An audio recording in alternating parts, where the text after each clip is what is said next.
Ben ritrovati al meteo. Tempo in genere asciutto sul nostro paese, ma con molte nubi. Vediamo il dettaglio. Sul Veneto sarà una giornata molto grigia. Il cielo infatti si presenterà irregolarmente nuvoloso e a tratti anche coperto, ma senza piogge degne di nota associate.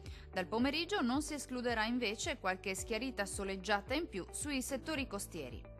Temperature minime tra -2 e 0 gradi. Massime comprese invece tra 3 e 6 gradi.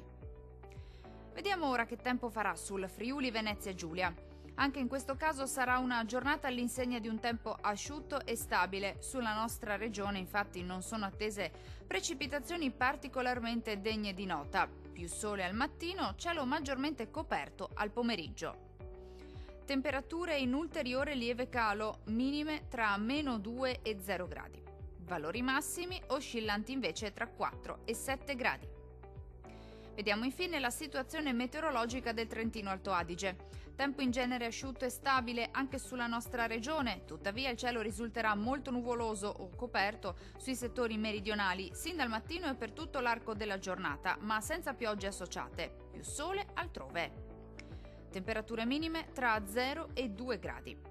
Valori massimi compresi invece tra 9 e 10 gradi circa.